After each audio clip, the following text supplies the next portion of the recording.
our next speaker is Kate Markey. She's the Managing Director of Can Invest, and they manage funds and do social impact consultancy, and they were the organisation that supported the generation of our report, The Landmark Difference.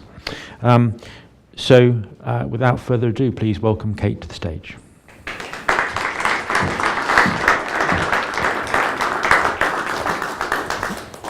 Thank you, Auntie. Dare I lose this piece of equipment?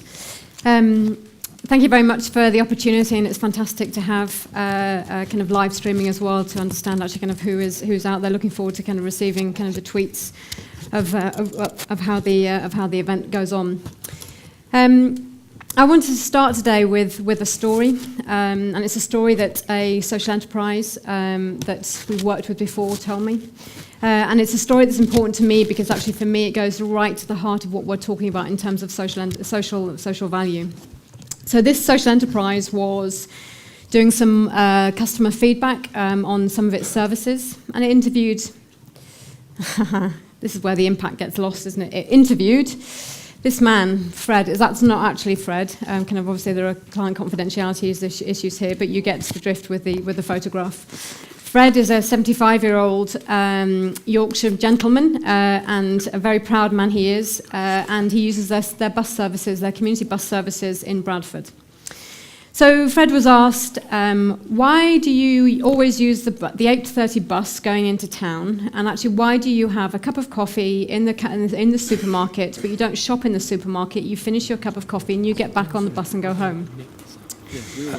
Fred said, well, it's because actually if I don't get home before 10:30, that's when all my home help services are live. I could and it's actually kind of, I don't need all of those services, but actually if I don't get home in time, I worry that actually I'll lose all of them. So actually kind of, Fred can actually go to the bank, he can go to the post office, he can do his own shopping, but actually he's frightened of losing the other services that he does need, so actually kind of the result is he spends just 2 hours out of the day, every day, and most of that is on the bus. Now for me actually kind of that sounds slightly farcical, that actually kind of an elderly but very able man has his time dictated by some services that actually kind of cannot be flexible around his needs. So for me, and actually for Fred, I would say actually kind of social value is probably actually services that are worked around him, services that actually enable him to maintain the things that we all cherish, which is self-respect, freedom and independence. But actually kind of unfortunately, no one had ever asked Fred those questions, and actually kind of the problem was that actually the services that had been procured, the contract was so restrictive that actually they couldn't have the flexibility that was required. That for me is actually kind of just ridiculous. But actually kind of for me, why does that example actually really inherently show the value of social value? Well, 3 things. Number 1, I won't be able to remember them all now, I've said 3. Number 1 is actually that if you ask the right question, it's about asking the right questions. It's not about asking the questions that you think might elicit the right answers. Number 2, actually also that social impact means different things to different people, or social value means different things to different people. And I have actually now forgotten the 3rd one. Hold on. And actually kind of it's around being people-centered, so actually putting the individuals at the heart of what we're trying to deliver. But obviously actually kind of in terms of, oh, this is great. Hold on. Can we go back? Oh. No. There's one missing, okay. So actually the concept of social value is obviously kind of not a new thing. For example, we've had social clauses in public sector commissioning for years, and actually also in terms of private companies with their corporate social responsibility programs, deploying both skills and time into local community projects. And also we've had trusts and foundations capitalising high impact community projects around the country.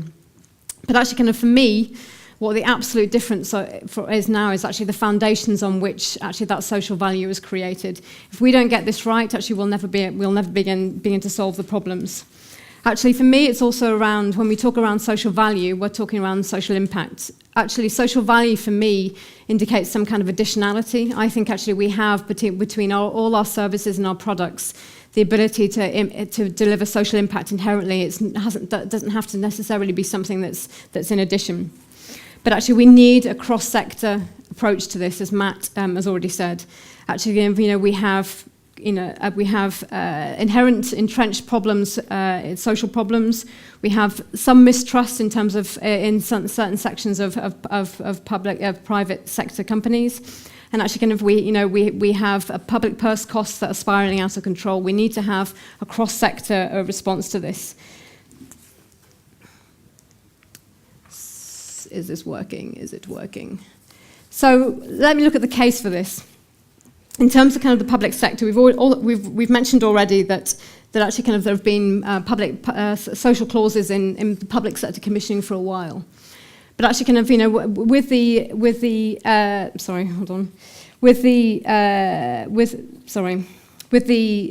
compulsory. Let me start again. Sorry.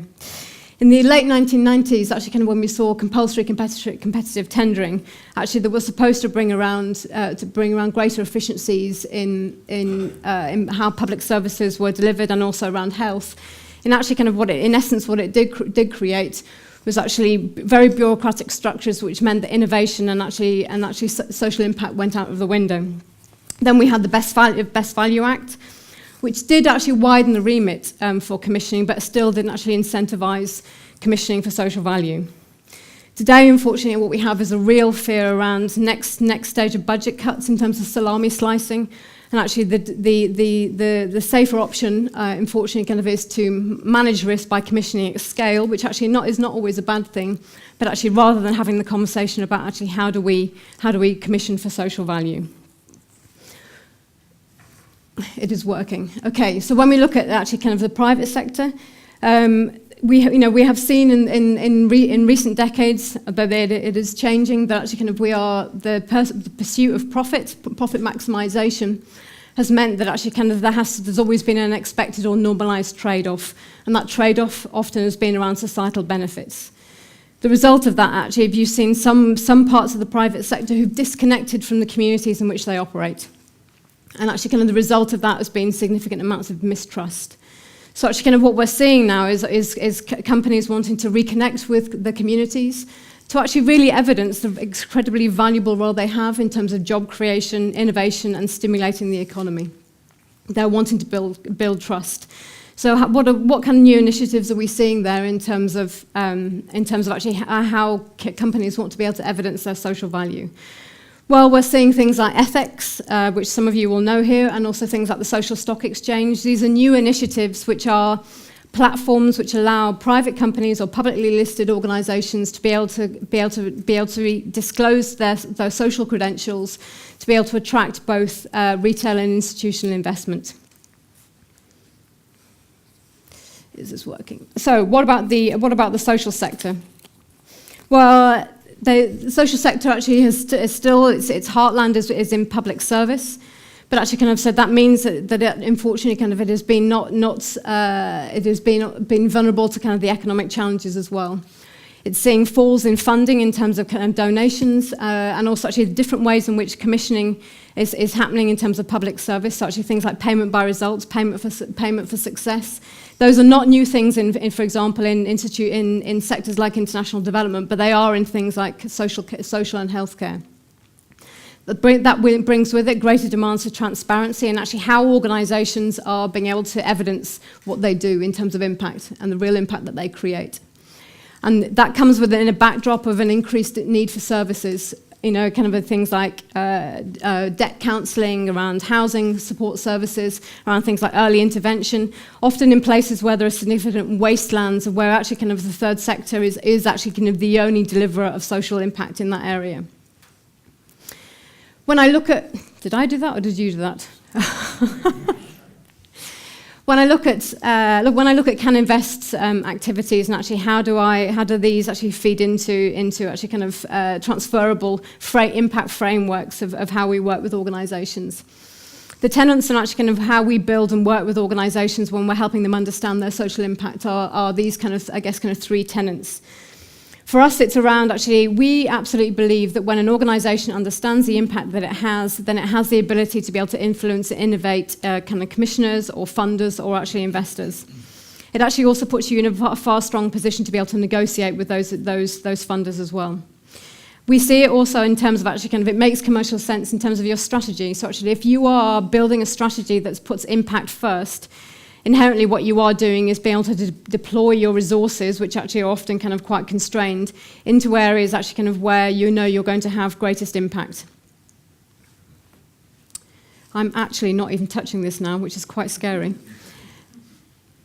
What I thought was interesting is actually kind of how the commonality of what we do is transferable to what we're talking about today. So what do actually kind of in terms of investors, or whether we're looking at a commercial investment or social sector investment, and also commissioners, well, what do they share? Both of them are actually looking for investing for return, whether that's around reducing public purse or actually kind of looking to look at financial return. Both these are actually going to be able to assess risk and performance, and actually kind of what is the likelihood of that return, whether it be social value or whether it be financial. And actually both, increasingly, are looking for requiring a clear evidence base. So we've seen actually kind of the architecture of public services is rapidly changing, and actually we are the providers of this in the future. It is working?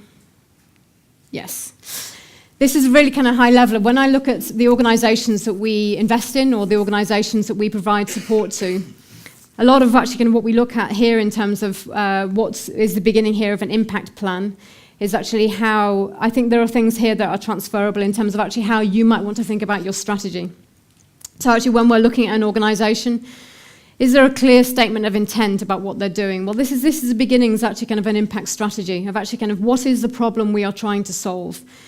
This is not actually now the vanguard of just the social sector. Actually, this makes commercial and social sense to all of us. Actually, kind of, is there a kind of a lockstep in actually terms of what we're trying to do? Are we contextualizing this in terms of kind of a market understanding?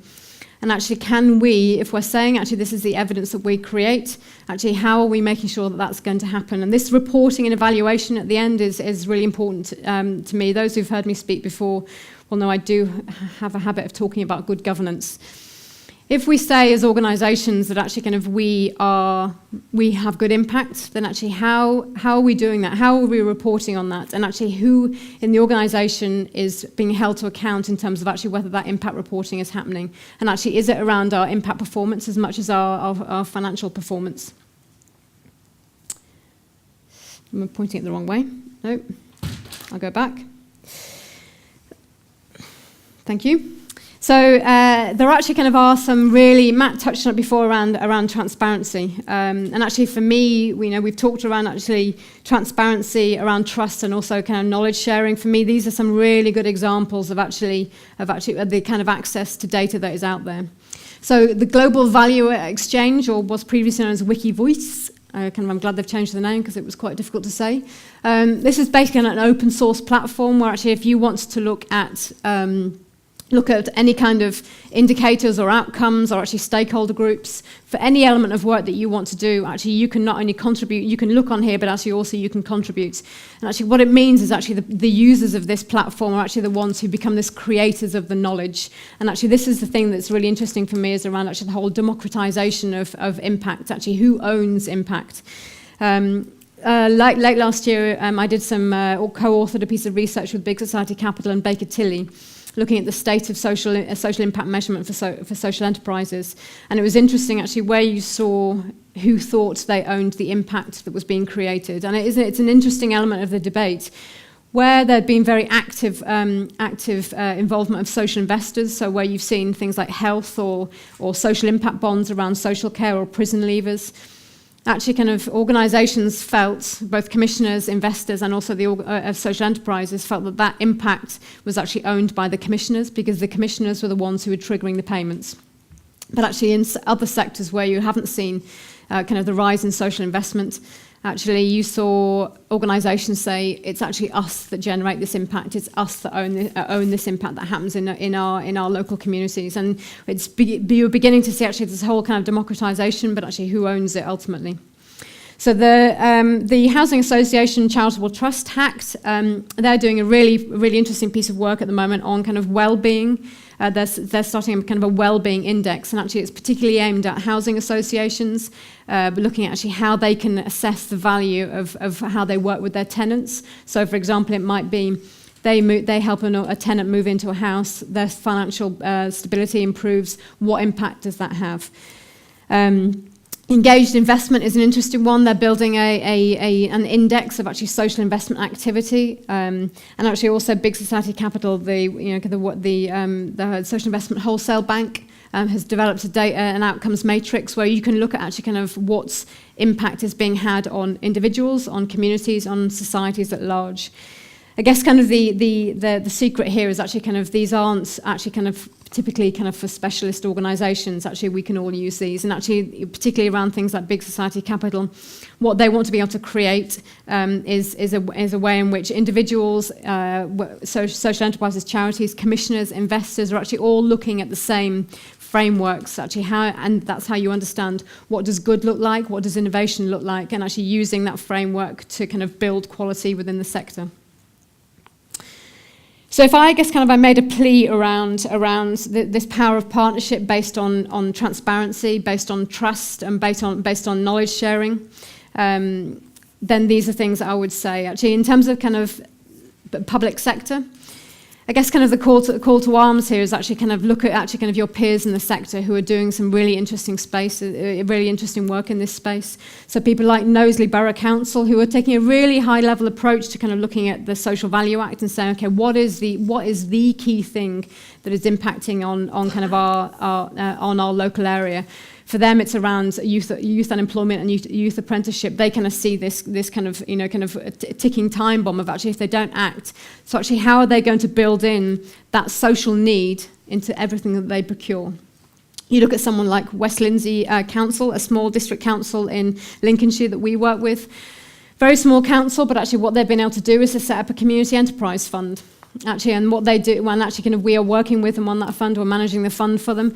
Actually, and it's going to work. It's money there that is for local people to set up community-owned shops, pubs, services, etc. And actually bringing a fund manager like Can in, it means that we can leverage greater funds from a national funding perspective into that local area. Really, really visionary work that's going out on the ground. If you look at kind of the private sector, and it's already been touched on in terms of what Tim said, and Andy also, this is around supply chains. Actually, kind of it is not enough anymore to have traditional CSR policies. You know, kind of consumers and actually also investors, retail investors, will not look at just actually kind of your CSR agenda. Actually, kind of what they'll be looking at is whether or not you want to be held account for actually your behaviour as a business, what you say about your business, alongside actually potentially where you invest your capital. By capital, I mean kind of human otherwise as well. And then also actually for the social enterprise sector and for the charitable sector, the call to arms here is actually having a mission statement is no longer enough. Actually, the whole adage that actually kind of you can't measure love, which was a very kind of typical term for kind of traditional charities, it doesn't wash anymore. If you work for a social enterprise and charity and think actually kind of you are the vanguard of kind of social mission, you know, actually, and you don't think actually your private sector competitors are doing this better than you are, you're absolutely wrong because they are. They're, you know, organisations like Landmark who are thinking fantastically well about this space. So actually, the power of partnership, which is what we need in terms of cross-sector collaboration. Actually, for me, it's, you know, when we're doing innovation, it's around, are we trusting each other to come to the table? Are we being transparent enough with each other to come to the table, to understand what actually the mutual benefit is, and actually kind of what are we all doing at the table? But actually to be able to know that we can create social change together. When you're doing when you're doing innovation, actually the heavy lifting at the beginning is really, really difficult. Actually, how do you stack that up? Well, you stack it up through cross collaboration. And that's, you know, the power of that is around things like exploiting networks that you wouldn't previously have had. It's about sharing expertise, and it's also bringing that track record, because actually when you're doing innovation, it's the first time it's been done. Actually, kind of when you go to talk to commissioners, when you go to talk to potential investors, they will be looking for some element of a track record. We can have that track record together. So you are all here today because actually kind of either you're watching and listening, or you're here today because either, you know, on the very least, actually kind of you are interested in how you as organisations or individuals can operate in this space in terms of creating better social value, or actually kind of to the absolute best, you're a fully signed up member of actually kind of we need to do this together. When I think about actually kind of people like Fred, actually he doesn't see his community as a microcosm of private, public and third sector. He sees people and he sees communities, and actually what he is an active social citizen and actually a good ambassador for his area if actually kind of we will let him be that. Thank you.